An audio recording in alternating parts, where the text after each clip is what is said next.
Thank you. Good afternoon, everybody. Thanks for accommodating my change of schedule. It is a little bit of a busy time right now, and for all of you, and I think all of us who work in this industry, it's good that I'm busy. And it's good for all of you that I need to run a little bit early today, because today's activities, as many of my activities are, as you've been reading about in the media, is about changing the finance plan for transportation in Pennsylvania. And it's in my 30-year career. As I've said many times, this is the most substantive change that I've seen in my 30-year career. And we're just beginning the debate and dialogue on this, and I'll sort of outline where we are and then give you a chance to ask me a few questions before I have to leave. But, when you think about, although, I've heard all the gamut of it's too much, it's too little, and we recognize that we're way behind on investments. When you think about what we're talking about here, roughly a $2 billion injection of new investment into transportation. I've been at this since 1982, when I graduated Penn State. I've never heard a number that big to start with. And I think what we're talking about here is the floor in terms of what it might be. So, it's a great time for all of us. It's a great time for me. I think this is a time when all of you need to stay engaged. This association has been great, and I appreciate it, John. I appreciate the work you guys have done. You're going to need to continue to do it in terms of meeting with your legislators. All of you that employ folks across the state are going to need to meet with your legislator in their district and talk about the importance of this, because the next few months is the window of opportunity. And it's a window that, as I said, has never been this size in my career. And the opportunity for all of us in terms of your businesses, in terms of our ability at PennDOT to do what our job is, which is to support the lifestyle and safety of Pennsylvanians and the economy of Pennsylvania. It's an opportunity for us to do what we need to be doing, which is doing more construction, more full-depth reconstruction, and actually starting to get to some capacity addition that we haven't done in a long time. So I'll just outline quickly. I'm certain by this point you've seen the media on what our plan is from the governor's perspective. We intend to uncap the oil company franchise tax gradually over a 5-year period, at the same time cutting a couple pennies off of the flat tax where we know we have a direct effect on the pump. In the end, we expect that by year 5, it'll generate about $1.8 billion of new revenue. When you couple that with some other things we're going to do on the modernization side, we expect that it'll result in about $2 billion of new revenue and some significant changes in the way we deliver our program. And I know you guys are working on the alternative concepts and alternative bids, and I won't go into that because that's progressing on its own track. We're certainly going to pursue that. But I think the opportunity here is, as we look at where that roughly $1.8 billion would go, $1.2 billion by year 5 into highway and bridge projects for PennDOT, $200 million into local government for local roads and bridges, $250 million into public transportation, $85 million to the Turnpike for the continued development of the Montana and Southern Beltway projects, and another $80 million into a new fund called a multimodal fund.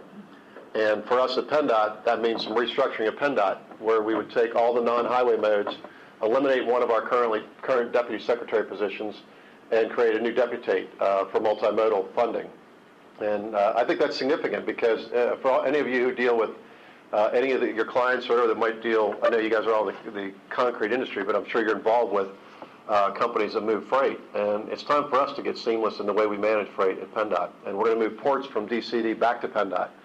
And if you think about how freight moves through the Commonwealth, it comes to our ports, it goes to either rail or highways, and then moves through the Commonwealth. And yet we've got 2 agencies and multiple deputates involved in that. We're going to change that and get into one deputate within PennDOT and have ports, rail, aviation, and transit all in one deputate.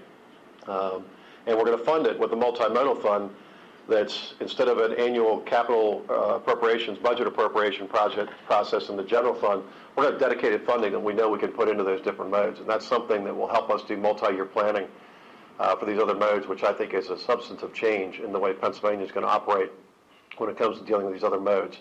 So this whole proposal is a combination of modernization, a combination of new revenue, and a combination of what I believe are things that are the correct business practices.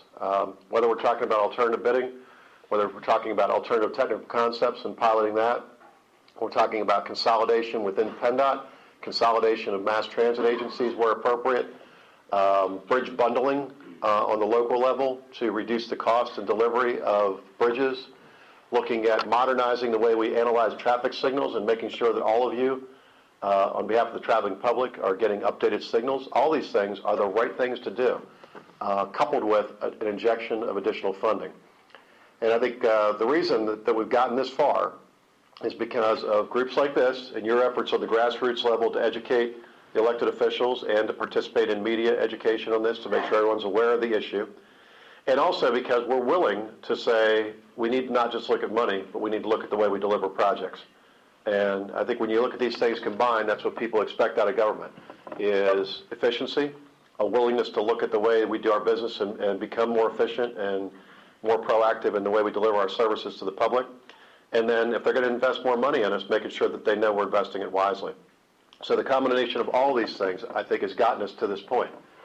But we've still got a ways to go. Introducing a proposal like this and getting it across the finish line are two different things. And the reason I'm only here briefly today is because I'll be in the midst of meeting with every one of the 50 senators individually, leadership in the House side, and by caucus, at least, or small groups with all the members to talk about what could be accomplished with this funding, what projects could be built over the next 10 years, legislative district by legislative district. Why? There's people have been asking the media, why are you doing this? Is it to get votes? I said, no, it's because, I think like any other CEO, if you're trying to raise funds, people want to know what you're going to do with the money. And the public deserves to know what would be accomplished with this. So we're going to meet with the legislators first, then we're going to put it on our website. The next 10 years of what could be accomplished with new projects. We call it a decade of investment. And we're going to have it out there on a public website probably by the end of March after we get through the legislative visits.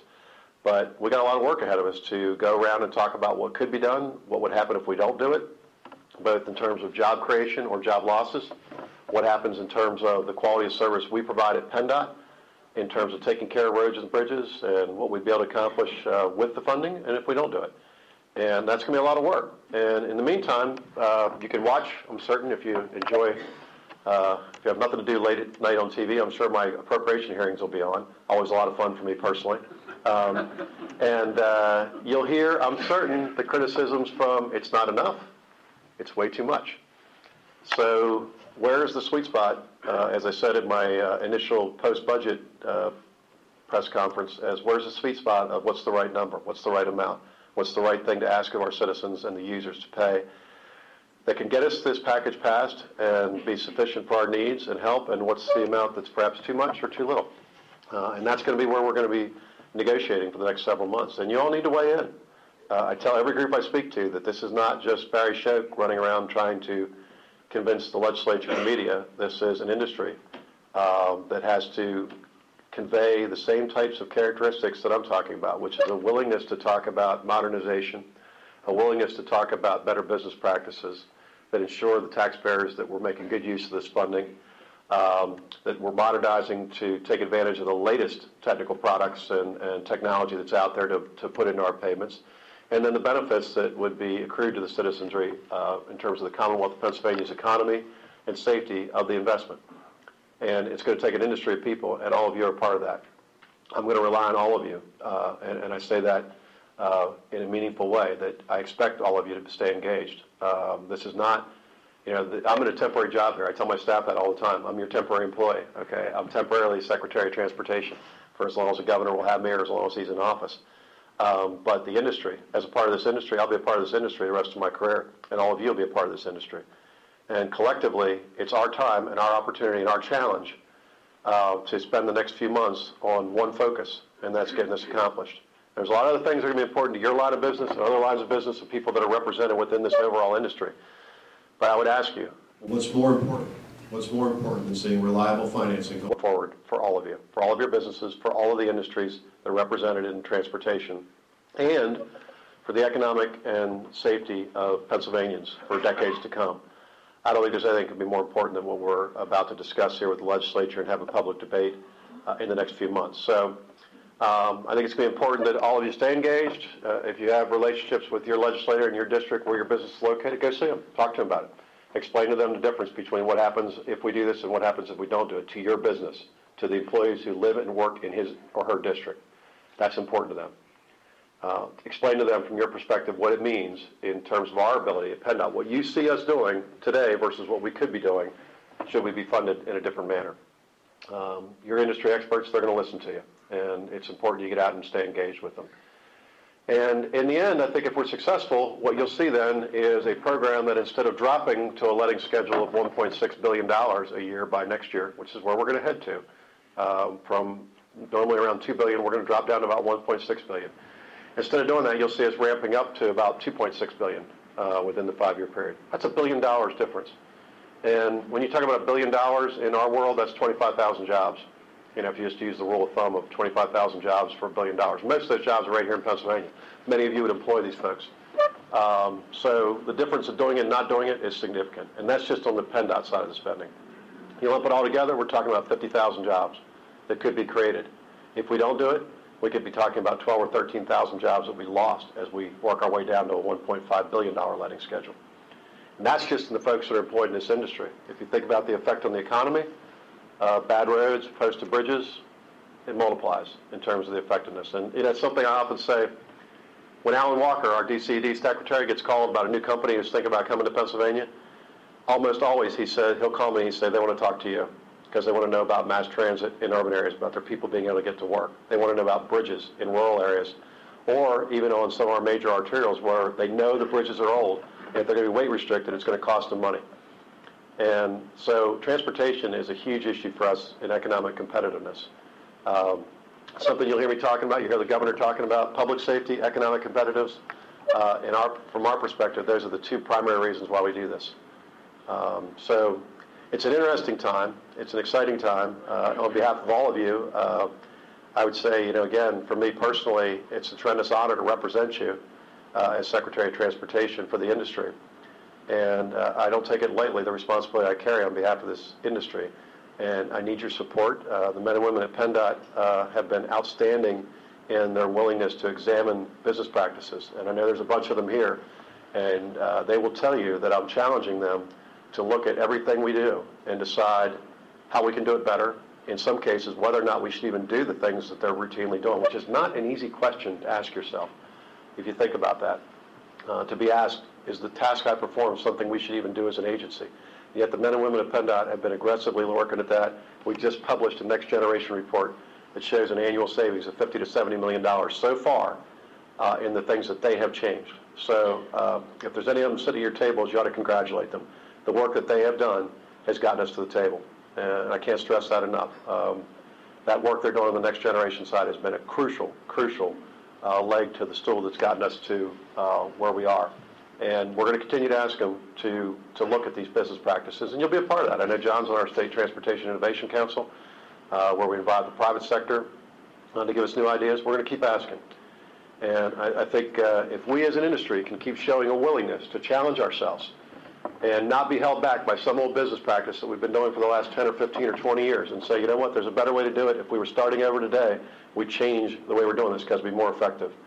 If we can collectively be willing to do that and keep progressing forward, I think we're going to have success in this. But there's a lot of work to do. And for me, it starts at about half hour from now when I start my first of the 50 meetings with the senators. So I don't want to repeat, what I probably already said in the media. What I do want to do, if it's okay with you, John and Chuck, is if I just take some questions from the group here about concerns you may have. Again, I have a limited amount of time, so I don't want to spend it all in the same discussion or same speech. Many of you might have heard variations of the same speech you might have heard in the last few weeks. So I'm going to pause at this point, and again, just thank you, first of all, for having me over here again. I think in the past we've talked about getting to this point. So for me personally, it's pretty exciting to be at this point rather than talking about how do we get here. Hopefully the next time you have me back, we'll talk about what we accomplished. And I think that'd be a pretty exciting progression for all of us if that's the way it started. How do we get there? I'm looking at Serge. The first time I met him when I started at PennDOT, I went in and talked about, think about what would happen if the program went up by $1 billion or more a year. What would you do differently? Remember that discussion, Serge? It was right after I started. I went over to introduce myself around the Commonwealth to our employees, and I said, I want you to start thinking about what would you do differently if the program increased by 50%. We progressed from that thought to the very real possibility of that occurring this summer, starting this summer. That's a pretty good progression, and I want to thank each and every one of you in this room for being a part of that. Thank you for having me here yet again today to talk about it, and fire away with any questions you have. And I hope that the next time I see you, we're looking back and saying, let's talk about what we accomplished. That would be tremendous. Thanks for having me. What questions can I answer?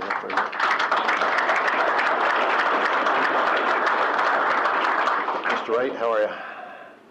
Check. Questions? Somebody just asked that's the first one, then it'll snowball. So there hasn't been a group yet. If you don't ask a question, you'll be the first group that I've spoken to that exceeded 6 people that didn't ask a question of me. You could get out in history, which is okay. You brought back Brad Mallory, and I was just curious to know what kind of role he was going to play. We did bring back Brad Mallory. Brad Mallory started yesterday, former Secretary of Transportation, one of my mentors. I was kidding him yesterday that I said my wife wasn't going to speak to him for the first few months I was on the job because he was the one who kind of convinced me to take the job. I actually made Brad apologize to my wife on Inauguration Day. He said, "Is your wife happy now?" I said, "Yeah, paybacks are hell, Brad. Now you're back in." Brad, Mark Compton, my Deputy Secretary of Administration, is now the CEO of the Turnpike. I just left the Turnpike. I'm also Commissioner of the Turnpike. It was a tremendous opportunity for Mark. He's the right guy for the job, and I certainly didn't want to hold him back from progressing in his career. But it was a big loss for us at the department because Mark knew the industry, knew the agency, and knew the legislature. And here we are in maybe one of the most critical times for our agency in terms of opportunity, and we lose a resource like Mark Compton. And you look around and think, man, how are we going to replace Mark?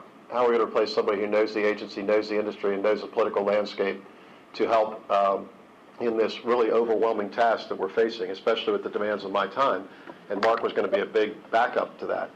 And the timing worked out that Mr. Mallory became available. And so Brad is going to be an executive deputy secretary filling the responsibilities of Mark's job as the admin secretary, as well as assisting me greatly in the next few months of dialogue with the legislature, the media, public speaking events. I mean, I don't know if there's a better public speaker in the planet than Brad Mallory. And to have access to have a person with that kind of credentials and experience at a critical time like this, both in terms of the external work that has to get done and the continued effort on next generation. You know, Brad has a huge level of experience and understanding of both the industry at large as well as our agency. So he's going to be a huge help on the continued work on next generation as well. So that's going to be Brad's role. I'm thankful to have him, thankful to have him in the industry at all, let alone as a business partner in the next couple of years as we get through this.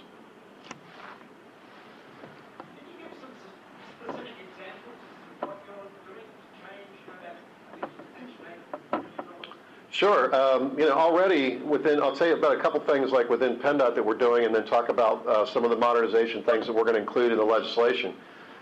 Within PennDOT, we have looked at, one of the big things that we had to do is look at sharing resources. I mean, for any of you that have multiple branch offices of your organization, you know that before you go to an outside vendor to support you, you go to your internal resources, even if they're another office, before you go to outside companies. We didn't always do that. Within PennDOT, we had 11 different district offices that would, if they got busy in one area, they immediately go to consulting firms to help out. And that's understandable, but sometimes we had excess capacity in other districts or even central office that could have helped first. In today's world of computer technology, whether they're sitting in cubicles beside each other or in different cities, they're communicating on the computer. And so by making use of our internal resources, we estimated just for a right-of-way example, right-of-way alone, we were able to save a couple $1 million on out-of-house costs. That doesn't sound like a lot, but when you add all these things up, you keep adding them up, that kind of repetitive savings is huge. In addition, we looked at, not just within PennDOT, but as I said, I'm a commissioner of the Turnpike. We said, where do we have overlap with the Turnpike? Where are we doing things, building facilities, storage facilities, maintenance facilities, even plowing and winter maintenance things where we could share resources and reduce costs? And as we sat down, we said we're going to get all the department heads together and identify anything we're doing that we're both spending money on that we wouldn't have to. And we call that mapping the future. And we've identified substantial savings that the two agencies both are going to be reducing costs by sharing the investment in training, sharing the investment in certain storage facilities, sharing in some of the purchasing that we do. And even on the design and maintenance facilities, we came up with a hybrid design that reflected sort of the best of both designs that the two agencies were doing on maintenance. And the first one we designed, the Turnpike, with the new hybrid, saved $15 million in comparison to the original design. If you go to another state agency, DCNR, we do licensing and registration for your cars, trucks, your vehicles. And we have a machine about the size of half this wall behind me that sorts, scans, and deposits your checks, the ones that come in the mail. We do more transactions in an hour than DCNR did in a year with snowmobiles and ATVs. Because they didn't have that many transactions, they had 8 or 9 people manually stuffing envelopes and taking the checks out.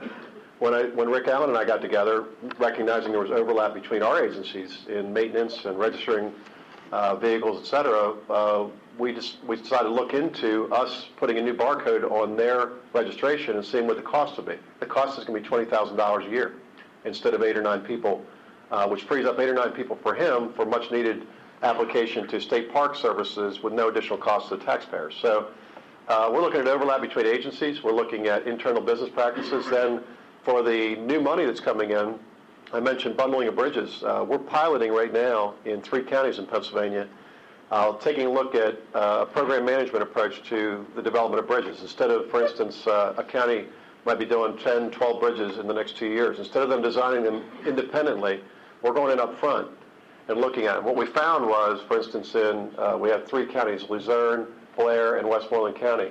We found that we were able to bundle about 3/4 of the bridges, meaning say there was 12 bridges being done. We're able to say 4 of them are between 40 and 45 feet. Instead of designing them independently and economizing each one of those independently, we're going to make them all 45 feet. And then standardize elements of the design, prefabricate more elements, and get a economy of scale savings on the prefabrication, and then reduce the time of construction. Our estimates are we're going to save 60% on design and 30% on construction by bundling bridges. We're going to require the analysis of bundling for municipalities and local government under this new $200 million they get. If we tell them a bridge can be bundled with ours or others, and they come into the program, we're going to reduce their match from 20% if it's a state-local match to maybe as low as 0 if the savings will show that. If they decide, no, we're not going to come into your program to bundle our bridges, we're going to design it on our own, we're going to increase their match to 30%, meaning if they want to spend more money, they can spend it. We're not going to. That's an example of modernization that's going to be required. Same with transit consolidation. We're going to require consolidation studies on the transit side. We know we can reduce administrative overhead if we consolidate. If they accept the new money, they're going to be required to do a consolidation study. If it shows savings, we'll reduce the local match. If it shows savings, if they come in, and we'll reduce the local match. If they decide, nope, we're not going to consolidate, we'll increase the local match. So it's an incentive-disincentive program to basically encourage better business practice. So those are just a few examples. I'd encourage you to go to our website, click on Modern PennDOT, and you'll see an update of what our next generation team is working on. Everything is completed and what we're working on to date. Most recent one was we have a pilot for a bridge elimination study, and York County agreed to pilot it. We own 25,000 state bridges, and there's even more in the local system. If you were starting over today, there's places you wouldn't build a bridge. You might say we can build a connector road a lot cheaper and eliminate that asset. We want to proactively study where we can eliminate bridges and reduce that cost. York County identified 7 that could be eliminated. That's about a $10 million savings. Now, even if you build some road improvements for a couple $1 million, you're talking about a net savings of at least $5 million. If we did that in every county, that's $300 million plus we could save and reapply to other projects. It's the right thing to do. What else? Well, go ahead. I'm sorry. How about P3? We heard some about that. We're going to double that school. Yeah, I saw that. Philly's question was about the P3, and I'm going to double-check the Schuylkill. I got asked by the writer of the Inquirer, they said, is that a far-fetched idea? And I said, no, it's not. I said, with new construction techniques, and I said, certainly there's private companies looking at it. Next thing you know, I got papers calling me, and I want to do a feature story on my planned double-deck of the Schuylkill. You got to be careful. Are there any media members here? Before I get quoted again. I should always ask that question when I walk into a room if there's media here. But the P3 bill is something that we think is a great tool that the legislature gave us. And our first effort there is going to be on a solicited proposal to have the private sector take over our 511 system, motorist information system. And the reason we want to do that is, one, we think it's the right thing for the private sector to do. In my mind, the next generation of traveler information is that if we have a weather event, if we have a crash, if we have a problem on a roadway, or we're closing a temporary lane for construction, rather than you calling 511 once you see the traffic and finding out what's happening, why am I sitting here, which is probably what most of you do, like why am I sitting here, when am I going to get out of it? It's too late, right? You're already there. What we want to do is get it into your device so that if you've programmed your trip into a GPS, you automatically get rerouted. That's where we want to be, so it's real-time information and real-time advice to you as a driver so that you don't have to think about it. You're already rerouted around. It reduces congestion. We get a lot of secondary accidents when we get congestion like that, so it improves safety. But for us to do that, and this is absolutely my staff is outstanding in the 511 group. Problem is, to follow government procurement, we have to write an RFP that says, here's the application we want to go from the 511 system to a smartphone. And we have to write the application in a way that any vendor that possibly did applications like this could respond so that we're fair. And then we have to go through a procurement process and then a selection process and get them under contract. By the time we did that, there were 4 kids in jeans and T-shirts and sneakers that could have written the application, and it probably changed 10 times by the time we procured it. So getting this out of public sector hands and getting into the more adaptable, agile private sector hands is the right thing to do for the traveling public. So we're going to start with that on the P3 bill. After that, we're talking about, we know we have a lot of interest in our bridge program. We're talking about doing a solicited P3 for bridges, identifying a group of bridges that we would perhaps turn over to the private sector to build, operate, and maintain, and then turn back to us after 30 years in a pre-prescribed state. Then there's the bigger projects like the Schoch, where we know people are looking at the idea of if we provided a toll for hot lanes, and you could get on a second deck at the Schoch at King of Prussia and know that your travel time to Center City is 20 minutes. Would you pay $5 for that? Probably. Maybe not every day, but you do it when you're tight in a meeting. You do it when you're trying to get to a kid's ball game. You do it when you're trying to get a doctor's appointment. What we found in other hot lane concepts around the country is that it's different users every day, but it's a pretty consistent volume of people when you have that kind of congestion that are willing to pay occasionally to get out of the congestion. I think there's people looking at that now. Some of you in the room may be looking at it. And certainly the Philadelphia market, where we've got a latent demand of 150,000 vehicles on every one of our major highways, is a prime location for the private sector to look at providing enhanced service. And I expect we'll get proposals on that. So I think the P3 tool is going to be an interesting tool for us. We are going to try to manage as much of that as we can so that we save the private sector money. Having been a consulting engineer for most of my career, I know you spend a lot of money sometimes on these proposals. I'd like to show the private sector that here's the boundaries within which we'll accept a proposal so that folks aren't spending and wasting a lot of money. But we're going to try to manage it effectively, make it a good, useful tool here in Pennsylvania, and encourage private sector involvement and interest in our program. And as I've said to our own staff, when we talk, whether you're talking 511 or you're talking about a bridge bundling, private sector competition and doing the same things we do, just simply is a good thing. Competition is always good to keep everyone on their toes, and it should be for us as well. So I think that we expect to get good use out of the P3, and I encourage you to stay tuned on that. The first unsolicited window, there's a window for unsolicited bids to come in. The first one comes in May. We'll see what we get then. But we certainly are going to try to make good use of the tool the legislature gave us.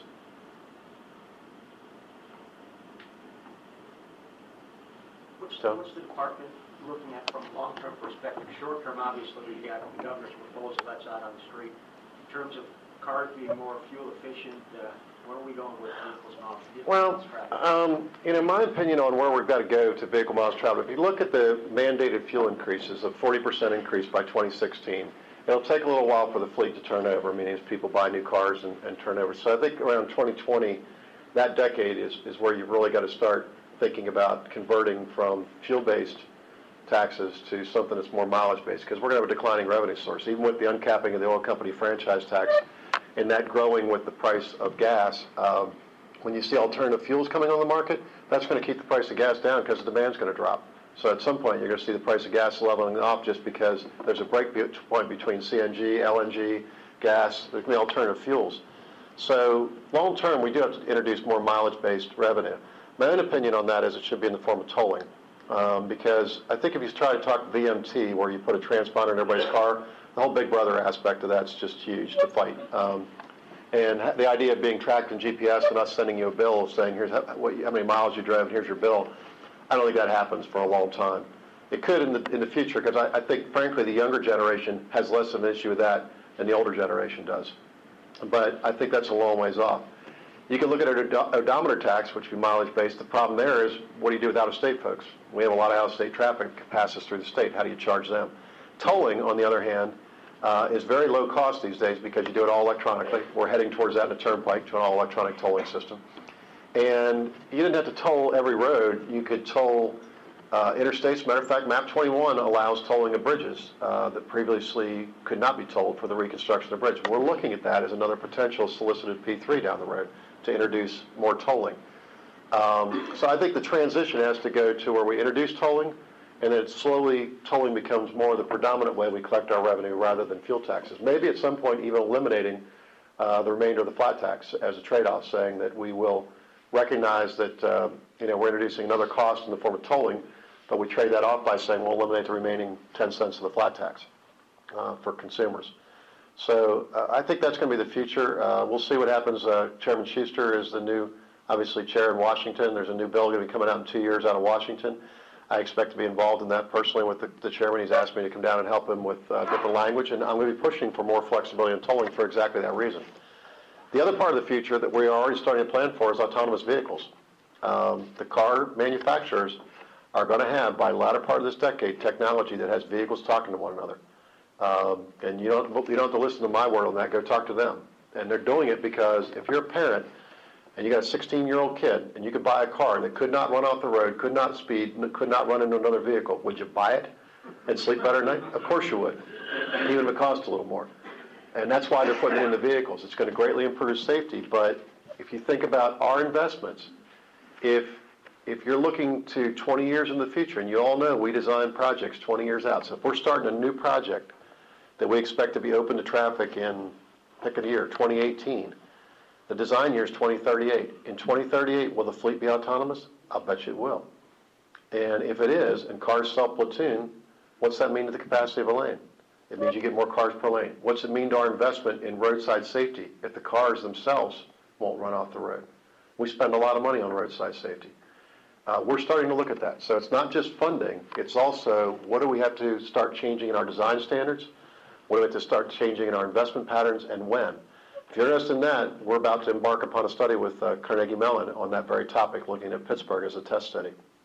And assuming the fleet becomes autonomous, what does it mean to PennDOT in terms of changing design criteria and changing investment priorities?